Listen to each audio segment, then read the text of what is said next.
Coming in at number 10 is The Cabin in the Woods. A maniacally meta monster movie, The Cabin in the Woods is an endlessly clever horror classic that both celebrates the genre and plays on every familiar cliché without ever becoming a lame spoof. This A-grade B movie is a viciously hilarious reminder of why I love scary movies, and why, as long as movies like this exist, I always will. You're missing the point. They want to see us punished.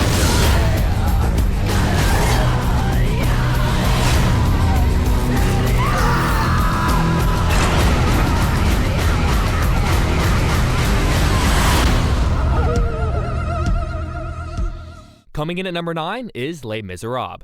A sweepingly epic musical that is as beautifully raw as it is emotionally devastating, Les Miserables is director Tom Hooper's redefinition of the power of cinematic song and reaffirmation of why audiences have become enraptured with the melodiously somber adaptation of Victor Hugo's classic novel over the past few decades.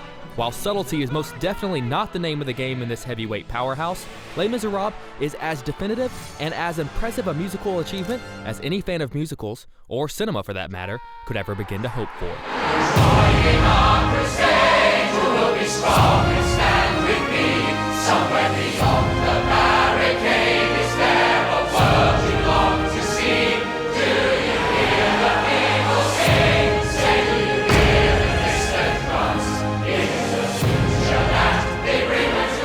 Coming in at number 8 is Seven Psychopaths. Ruthlessly kinetic and absurdly clever, this whacked-out black comedy is not just an ultra-violent feast of viciously smart dialogue and erratically meta cinema references, it also somehow manages to be the funniest film of the year. Snuggling into the macabre niche he's carved out for himself, writer-director Martin McDonagh has managed to purposely point out every blaring cliché of a genre, only before blowing their brains out with despairing wit and unpredictable lunacy.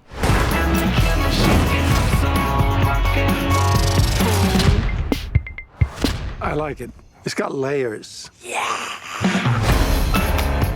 Coming in at number 7 is Life of Pi. A breathtaking fable that selflessly serves up raw slabs of both faith and reality, Ang Lee's visually and spiritually intoxicating masterpiece is as marvelous and ambitious a film as anyone could have derived from the seemingly unfilmable book. Both visually stunning and emotionally rich, Life of Pi flirts with a thin line between what it means to see and what it means to believe, proving that the choice between magic and realism is yours to make. And perhaps the journey to that choice is the most dangerous one of all. Those stormy skies. She said, oh, I know the sun was set to rise.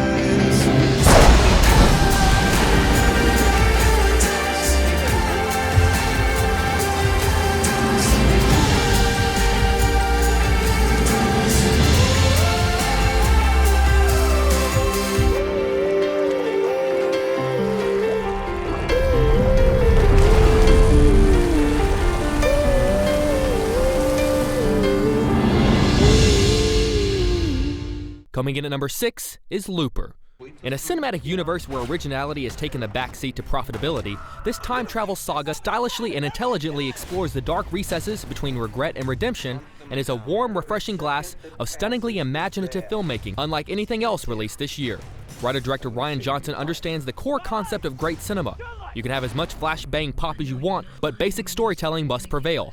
Looper, like The Terminator or Aliens, proves that the science fiction genre not only has the capacity to be smart as well as entertain, but when you take it to that next level, like studying the ethical repercussions of time travel, you get a viscerally cerebral and damn entertaining reminder of why we even go to the movies in the first place. Oh my God!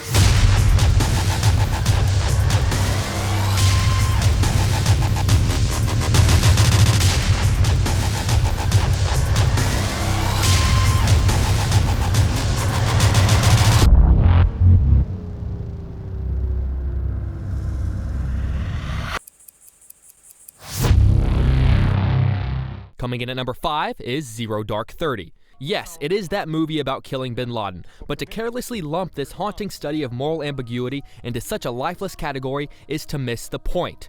Zero Dark 30 carefully tiptoes around becoming propaganda and plows full steam ahead into the land of the great political thrillers that have stood the test of time. Pulse-poundingly gripping and expertly detailed, this refreshingly focused and honest cinematic experience from director Catherine Bigelow refuses to spoon-feed anything to its audience, making the final payoff even more rewarding. It proves that whether it's the war on terror, on misinformation, or on bureaucracy, sometimes there's no greater evil than the war we wage within ourselves. It's 100%. I know certainty freaks you guys out, but it's 100.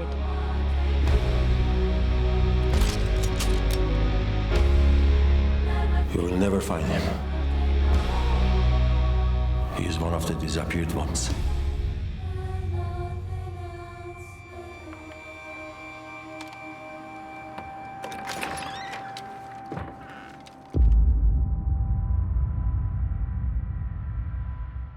Coming in at number 4 is Argo. As frighteningly intense as it is darkly comedic, this nerve-jangling nail-biter is, in a lot of ways, the antithesis to Zero Dark 30, which isn't a bad thing. I've always made the argument that the 70s is the best decade of cinema, and Argo is a reminder why. Director Ben Affleck's intensely head-spinning true story is, much like the films of an era long ago, a film that manages to be both entertaining and actually about something. From the opening retro Warner Brothers logo to the surprisingly relevant political atmosphere seeping through each scene, Affleck kicks the tires of the great political thrillers of the day and jumpstarts a memory of a cinematic time that once was, and as Argo shows, can be again. If they stay here, they will be taken. Probably not alive. We're responsible for these people. I'm responsible.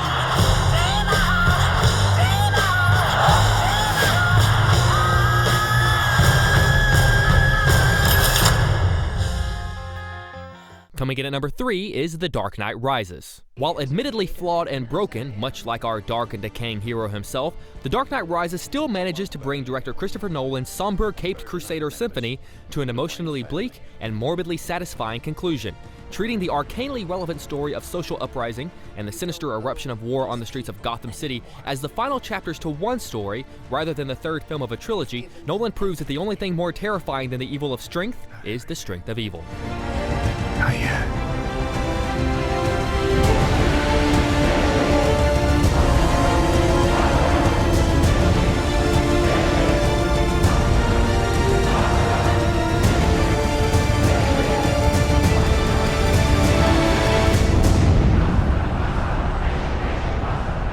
Coming in at number 2 is Cloud Atlas. An ambitiously visionary web of romantic conviction and philosophical spectacle, Cloud Atlas is as close to cinematic art as any film got to this year. Sadly, because it dared to be both remarkably different and uniquely visioned, it was met with an angry mob of confused moviegoers who refused to open their minds to something new, much like the first audiences that witnessed the cinematic miracle that is 2001: A Space Odyssey. A film that manages to capture both the miraculously big picture of life as well as the beautifully small intimacies of living, Cloud Atlas is like a difficult tabletop puzzle, only truly appreciated when you put in the effort to see the picture it's really trying to show you. I won't let you go again.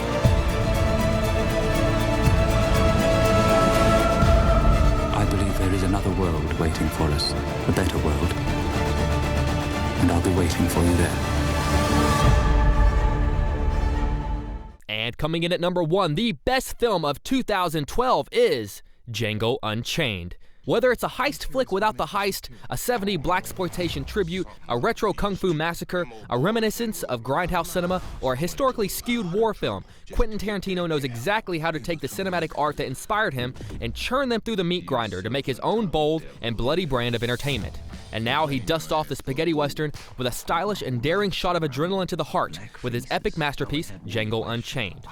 A film, much like Inglourious Basterds, that dares not only to give a voice to the voiceless victims of one of the darkest periods of America's past, it hands them a revolver and says, "Have fun." A combustible cocktail of silver-tongued dialogue, raining buckets of blood, and ferociously charged song choices, Django Unchained not only provides us with everything we've come to love about the spaghetti western over the last 60 years, it provides us with everything they never dared to.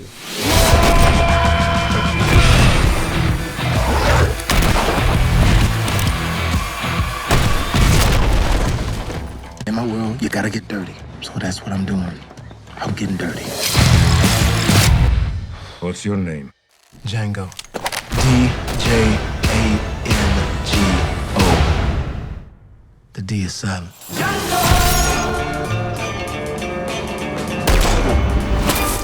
Adult supervision is required.